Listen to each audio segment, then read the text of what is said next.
ಸರ್ವಮಂಗಳ ಮಾಂಗಲ್ಯ ಶಿವೆ ಸರ್ವಾರ್ಥ ಸಾಧಿಕೆ ಶರಣ್ಯ ತ್ರಿಂಬಿಕೆ ಗೌರಿ ನಾರಾಯಣಿ ನಮೋಸ್ತುತೆ. ಚಂದ್ರಗ್ರಹಣ ಅನ್ನೋದು ಭಾಳ ಒಂದು ವಿಶೇಷವಾದ ಒಂದು ಗ್ರಹಣ.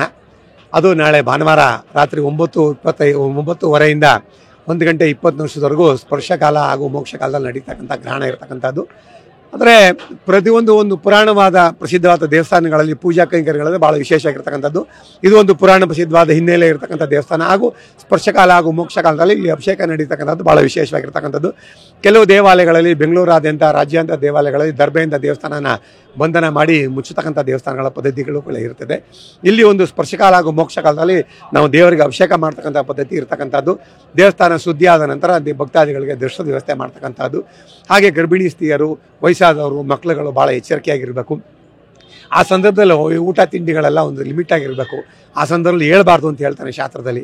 ಮನೆಯಲ್ಲೇ ಬರೋಕ್ಕಾಗದೇ ಇದ್ದವರು, ದೇವಸ್ಥಾನಗಳಿಗೆ ಹೋಗೋಕ್ಕಾಗದೇ ಇದ್ದವರು, ರೋಗಾಜಿನೆಯರು ಮನೆಯಲ್ಲೇ ತುಪ್ಪ ದೀಪ ಹಚ್ಚಿ ಯಾವ ದೇವರಿರುತ್ತೆ ಆ ದೇವ್ರನ್ನ ಪ್ರಾರ್ಥನೆ ಮಾಡಿದಾಗ ಒಳ್ಳೆಯದಾಗುತ್ತೆ. ಹಾಗೂ ಇದು 27 ನಕ್ಷತ್ರ 12 ರಾಶಿ ಮೇಲೆ ಇದು ಪರಿಣಾಮ ಇದ್ದೇ ಇರುತ್ತೆ. ಭಾಳ ಎಚ್ಚರಿಕೆಯಿಂದ ಇರಬೇಕು ಅನ್ನೋದು ನಮ್ಮ ಆಶೆ ಆಗಿರ್ತಕ್ಕಂಥದ್ದು. ದೇವಸ್ಥಾನ ಶುದ್ಧಿ ಆದ ನಂತರ ದೇವಸ್ಥಾನ ಬಾಗಿಲು ತೆಗಿತೀವಿ. ಬಾಗಿಲು ತೆಗೆದ ನಂತರ 8 ಗಂಟೆ ನಂತರ ದೇವಸ್ಥಾನಕ್ಕೆ ಬಂದು ಪೂಜೆ ಮಾಡ್ಕೊಂಡು ಹೋಗ್ತಕ್ಕಂಥದ್ದು. ಕೆಲವು ದಾನಗಳೆಲ್ಲ ಹೇಳಿದ್ದೇನೆ, ಆ ದಾನಗಳೆಲ್ಲ ಕೊಟ್ಟು ಅವರವರು ಸರಿ ಮಾಡಿಕೊಂಡ್ರೆ ಅವ್ರ ಕುಟುಂಬಕ್ಕೆ ಒಳ್ಳೆಯದಾಗಲಿ ಅನ್ನೋದು ನಮ್ಮ ಆಶೆ ಆಗಿರ್ತಕ್ಕಂಥದ್ದು. ಅಂದರೆ ಚಂದ್ರಗ್ರಹಣದ ಭಾಳ ವಿಶೇಷವಾಗಿರ್ತಕ್ಕಂಥದ್ದು ಅಂತಂದರೆ ಆ ಸಂದರ್ಭದಲ್ಲಿ ಏನು ಮಾಡಬಾರ್ದು ಅಂತ ಹೇಳ್ತಾನೆ. ಒಂದು ಊಟ ತಿಂಡಿ ಸಮಯ ಇರ್ಬೋದು, ಗರ್ಭಿಣಿ ಸ್ತ್ರೀಯರು ಈಚೆ ಕಡೆ ಬರಬಾರ್ದು. ಆಮೇಲೆ ಮಕ್ಕಳುಗಳು, ವಯಸ್ಸಾದವರು ಭಾಳ ಎಚ್ಚರಿಕೆಯಿಂದ ಇರಬೇಕು. ಈ ಕೆಲವರು ಪರೀಕ್ಷೆಗೆ ಮಾಡೋಕ್ಕೆ ನಾವು ಕೌತುಕ ನೋಡ್ತೀವಿ ಅಂತ ಈಚೆ ಬರ್ತಕ್ಕಂಥದ್ದು, ಅದರದ್ದು ರೇಸು ತುಂಬ ಫಾಸ್ಟಾಗಿರ್ತದೆ. ಗ್ರಹಣದ ರೇಸ್ಗಳು ಅದು ಮೈ ಮೇಲೆ ಬಿದ್ದಾಗ ಅನೇಕ ರೀತಿಯಲ್ಲಿ ತೊಂದರೆ ಆಗ್ತಕ್ಕಂಥದ್ದೆಲ್ಲ ಇರ್ತದೆ. ಅದರಿಂದ ಭಾಳ ಎಚ್ಚರಿಕೆಯಾಗಿರಬೇಕು. ರಾಷ್ಟ್ರ ರಾಜ್ಯಕ್ಕೆ ಒಳಿತಾಗಲಿಂದ ಪ್ರತಿಯೊಬ್ಬವನ್ನು ಕೇಳಿಕೊಂಡಾಗ ಯಾವುದೇ ಅಹಿತ ಘಟನೆಗಳು ನಡೆದಿದ್ದಂಗೆ ಇರುತ್ತೆ. ಕೆಲವು ಕಡೆ ಅಹಿತ ಘಟನೆಗಳು ನಡೆದಿರ್ಬೋದು. ಅದರ ಎಚ್ಚರಿಕೆಯಾಗಿ ಒಂದು ಪುರಾಣ ಪ್ರಸಿದ್ಧವಾದ ದೇವಸ್ಥಾನಗಳಲ್ಲಿ ಪೂಜೆ ಪುನಸ್ಕಾರ ನಡೆದಾಗ ಯಾವುದೇ ರೀತಿ ತೊಂದರೆ ಆಗದೆ ಇರಲಿ ಅಂತಕ್ಕಂಥ ನಮ್ಮ ಆಶೆ ಆಗಿರ್ತದೆ. ಯಾರಿಗೂ ಏನು ತೊಂದರೆ ಇರೋದಿಲ್ಲ. ಆ ಸಂದರ್ಭದಲ್ಲಿ ಮನೇಲೇ ಇರೋರು ಕೂಡ ಸ್ನಾನ ಮಾಡಿ ತುಪ್ಪ ದೀಪ ಹಚ್ಚಿ ನಮ್ಮ ಕುಟುಂಬಕ್ಕೆ ಒಳ್ಳೆಯದಾಗಲಿ ಅಂತ ಕೇಳ್ಕೊಳ್ಳೋದು ಭಾಳ ವಿಶೇಷ ಅಂತ ಹೇಳಕ್ಕೆ ಇಷ್ಟಪಡ್ತೀನಿ. ಯಥಾಸ್ಥಿತಿ ಗ್ರಹಣ ಬಿಟ್ಟ ನಂತರ, ಮೋಕ್ಷ ಆದ ನಂತರ ಶುದ್ಧಿ ಮಾಡಿಕೊಂಡು ದೇವಸ್ಥಾನ ದರ್ಶನದ ವ್ಯವಸ್ಥೆ ಮಾಡ್ಕೊಂಡು ಹೋಗ್ತಾರೆ.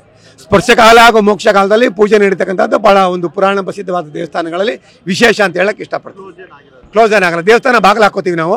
ಭಕ್ತಾದಿಗಳಿಗೆ ಯಾರಿಗೂ ಅವಕಾಶ ಇರೋದಿಲ್ಲ. ಇಲ್ಲಿ ದೇವಸ್ಥಾನ ಸಿಬ್ಬಂದಿ 9-10 ಗಂಟೆಗೆ ನಾವು ಬಾಗಿಲು ಹಾಕ್ತೀವಿ. ಆ ಸ್ಪರ್ಶಕಾಲದಲ್ಲಿ 10 ಗಂಟೆಗೆ ನಾವು ಬಾಗಿಲು ಹಾಕ್ಕೊಂಡು ಪೂಜೆ ಪುನಸ್ಕಾರಗಳೆಲ್ಲ ಮಾಡ್ತೀವಿ.